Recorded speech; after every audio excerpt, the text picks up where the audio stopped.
Ladies and gentlemen, welcome to the Ray Carr Show. David Michaels. David, you have a lot of incredible accolades here to your resume. Actor, producer, extraordinaire, and in charge of the Daytime Emmys, which will be May 1st. Let's start talking about the Daytime Emmys. That's got to be an incredible, difficult undertaking. Well, there's a lot of, there's certainly a lot of coordination here.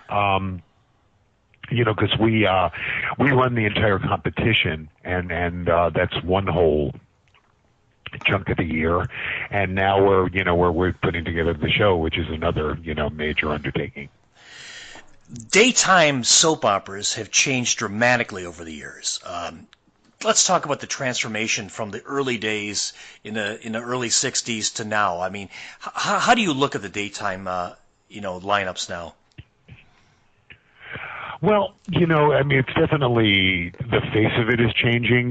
We have 4 soaps left on the networks, and but at the same time, a lot of digital soaps are popping up. I mean, that's becoming huge, and more and more content that we receive is not what you would consider traditional. We have entries from Amazon, we have entries from Hulu, we have entries from Netflix. So, the world is changing, and so we're trying to change with it. What are people looking for in a daytime soap opera nowadays? I think people are always looking for the same thing in soap operas. I think they're looking for the glamour. I think they're looking for the people that have been watching since they watched with their grandmothers. And I think they're looking for good, exciting, honest story. Do you think the stories, as time goes on here, are getting more graphic?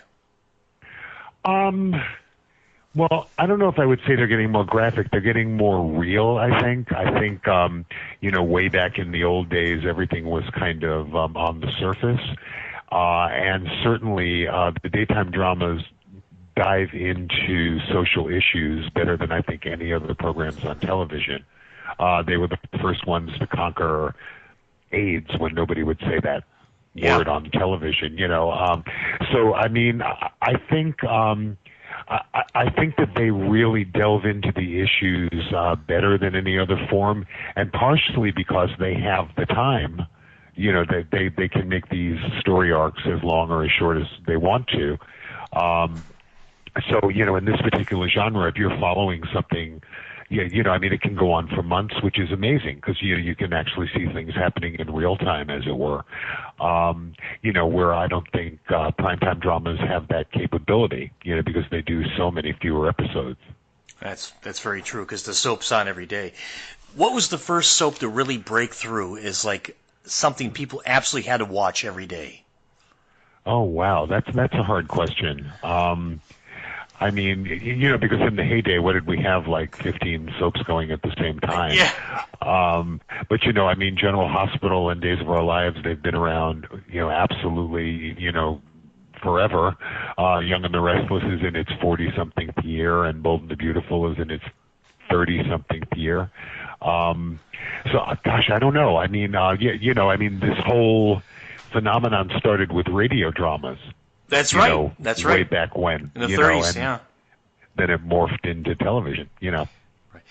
David, let's talk a little bit about your acting career. You have quite a storied acting career. It seems like a different lifetime. Yeah, that was so long ago. That's what I did, straight out of college. And, a lot of great theater stuff, in New York and touring. And I got to say, though, that, doing 8 shows a week gives you a work ethic that is kind of like no other. I always say that the hardest working actors in America are the soap actors and the Broadway actors. Because, the soap actors doing, 250 episodes a year as opposed to maybe 22 on the primetime shows. And, these actors come in, they can do up to 60 pages a day. They usually are asked to do it in one take. And then they have to kind of throw that all out of their heads and learn the next day. That's an incredible amount of work. And, I imagine after you've been doing it for a while, you kind of fall into a pattern of how you personally can handle it. But I know some of the actors have told me they don't read any script except the next one. because it would totally cloud their heads. So they'll read today's, and then they have no idea what's going to happen tomorrow until they're done with today, and it's just the way they have to work. I would imagine that has got to be daunting. A task that's unbelievable. I mean, I've never had to do anything like that. I mean, I think it's and sometimes when I watch these monologues and long scenes, I don't know how they do it. I just don't know how they even memorize it, let alone do the brilliant acting jobs that they're doing. Yeah, and they're so credible. They just do it effortlessly. Yes. Amazing. Yes. David, what was your first role out of college? My first professional job was doing a tour of Godspell. That's kind of where I learned the business and learned how to do everything. And just a nice little synchronicity, we're giving a Lifetime Achievement this year to Sonia Manzano, who has played Maria on Sesame Street for over 40 years. Oh, yeah. And that's where Sonia started as well. So we never actually did the show together, but we were doing it concurrently. So we just kind of laughed at the fact that that's where it all started for both of us.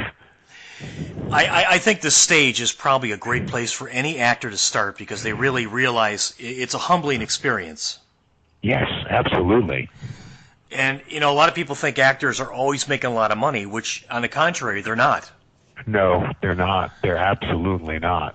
But they're just so dedicated. And, I think in most cases, maybe completely working in showbiz, but certainly with actors, I mean, there's a love of what you do.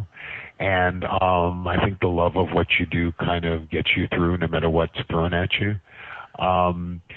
Casts of plays and casts of TV shows, especially in daytime, I can tell you those soap families become real families.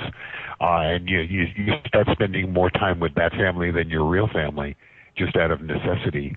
So, I mean, observing, the daytime community, that's how they work. I mean, they have each other's backs, and they really do consider them family, How can we watch the daytime Emmys this year? It's supposed to be pre-recorded, is that right? Yeah, it's good. It's a little complicated this year. I will say though, before I get to that, once the word came out that we're not going to broadcast live this year, we've already got offers about getting it back on the air next year. So maybe some good comes out of everything. But we are going to be posting. We're negotiating with a few sources, and we're looking to stream it out the next day. And if people just follow the Daytime Emmys Twitter and the Daytime Emmys Facebook page, then there'll be links and they'll know exactly where to go. But the night of, there's going to be a lot of stuff that they can see. I mean, there's going to be a bunch of live stuff coming out of the red carpet. And when the winners come off, they're immediately going to be talking to Entertainment Tonight and the other entertainment news shows. And so there'll be immediate tweeting. And plus, the way Entertainment Tonight works, they get content, and then within the hour, it's up on their website. So there's going to be a lot to look at that night. And we're going to make people aware of what all these possibilities are. But, with Twitter and everything, there are no secrets. I mean, something happens, true. And before the person actually touches the statue, the whole world knows that they won it, Are you looking for any surprises in the awards this year? Well, there's always surprises. First there's surprises about who gets nominated and who doesn't. And, there's a few interesting races. I mean, the best actor race in the daytime dramas is it's a big one this year. First of all, the work is just extraordinary. All five gentlemen are amazing. But we have the chance of setting two records. One is that if Anthony Geary wins again, it'll be his 9th Emmy, and he would tie Cloris Leachman for the most Emmys won by an actor. Cloris won, I think 8 of them were in primetime, and 1 of them was in daytime. Tony's have all been here. So Tony could tie that record for the all-time number of Emmys won. And then we also have Christophe St. John from The Young and the Restless nominated. And if he were to win, it's his first time in the lead actor category, and he's already won in younger actor and supporting actor, so he would be the first man to ever win in all three categories. We do have one woman. We have Heather Tom, who's won in all three categories. So everybody, I think, is looking at that race in particular, like what's going to happen. Or, one of the other three incredible actors could certainly pull it off. So that's, I think, a really hot one. Did Johnny Bear and Dino ever win an award? Gosh, I don't know off the top of my head. Because he was on. I sure grew up watching him. Yeah, he was the only actor I really remember from General Hospital. He was Steve Hardy, if I'm not mistaken. Yeah. No, he was amazing. And the one of the shows that General Hospital submitted, they went back to those days, and they did a black and white episode, and they had current actors playing those characters, which I just thought was fascinating. Because grew up watching Dr. Steve Harvey and Jessie the nurse, and they brought all those characters back, which I thought was amazing. Oh yeah. Just for a day, but it was great to watch. Yes, it was. David, also, you produced some great TV programs like the $25,000 Pyramid. Talk about that for a minute. Well, that was an incredible experience because for basically 10 years I got to work with Dick Clark. And when you get to work with an icon like that, you just get to learn so much just by osmosis. And, he was incredible to work with. It was, I think, one of the all-time classic game shows. And, in fact, they're doing a revival now on ABC Primetime. Staying to our original rules, and it's going to be hosted by Michael Strahan, so that's kind of exciting. But those days were amazing. Bob Stewart, who created the show and owned the show, he said to me at the time, he said, "You're going to look back and you're going to say these were the best days of your life." And in a lot of ways, he's right. We were young, we thought we could do anything, and so we did it. And that was another case where the staff was a family. And all the celebrities who had come on the show became part of the family. And it was an amazing, amazing experience. I'm really proud of that work because I really think that was real quality television. Oh, I agree. The $25,000 Pyramid was a very difficult show to win that money because when you got into the pyramid round or the last round, you had to give the clues just right or you were disqualified. Absolutely. Yeah, no, it's a hard game. It was not a game that everybody could play well. It's also unusual for the celebrities are given as much responsibility as the contestants, and it's a lot of pressure on them. It's like it's in their hands sometimes if this person's going to win the money or not, and that's a lot of pressure. But the people who played really wanted to be there and really got into the spirit of the game, and they were great years. Who do you think the celebrity guests that were on that show? Who do you think were the best ones? Oh, you're putting me in a bad position. But you know what I'll say to you, since nobody would argue, I'll say Betty White was amazing. I thought so too, yeah. Vicki Lawrence was certainly amazing. But there were so many wonderful players. Patty Duke, who we just lost, comes to mind. Patty Duke was great, yeah. She didn't get a lot of recognition for anything but her own show. I know. Everybody just would start singing Cousins, Identical Cousins. But, she did a lot more than that. She had quite a nice career. Yeah, she was. I thought, when the Patty Duke show came on in the mid-'60s, and I think Sidney Sheldon was the one that produced that, right? I think so, yeah. It was amazing how she could play two completely different characters at that time and make them both look, believable. Yeah, absolutely. Absolutely. No, and at that time, that was kind of major technical stuff, where now you don't think about it. But, it was very well done, because they very often would put Patty and Kathy on the same screen, and it worked, Yes, it really did. David, what are some of the most enjoyable things you do today that keeps you going in the show business industry? Well, I have a very, very, very full-time job, and but I love working, so that is in no way a complaint. I love so many of the people in the daytime community. Also, I'm traveling back and forth pretty constantly between New York and LA, so I don't have really any time to get bored. I don't have one of those jobs where I sit down at the desk and do the same thing every day. there's always multiple things to do, and it's very varied. So, I mean, I'm one of the few people in the world left who still likes business travel, just because, I think it's exciting to be here, there, everywhere. So it's kind of the perfect job for me. I love what I do. I love the people that I have to interact with. So I'm in a really good place right now. That's great. Is there anything in the entertainment world that you'd like to do that you haven't had an opportunity to do as of yet? I would love to be involved in producing a Broadway show. Because wow. Broadway theater is my passion. It's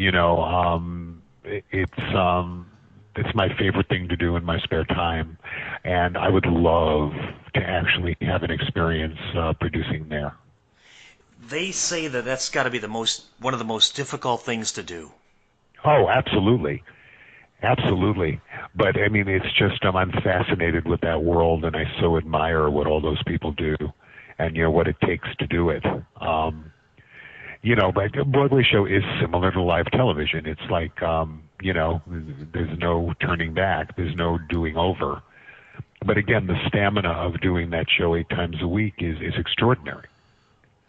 Yeah. And again, not all of them are getting rich by doing this either. You alluded to that before, Yeah, absolutely. It's got to be a passion, and then through that passion and hard work, then the riches will come. Exactly. You said that better than I did. Thank you. Our special guest, David Michaels.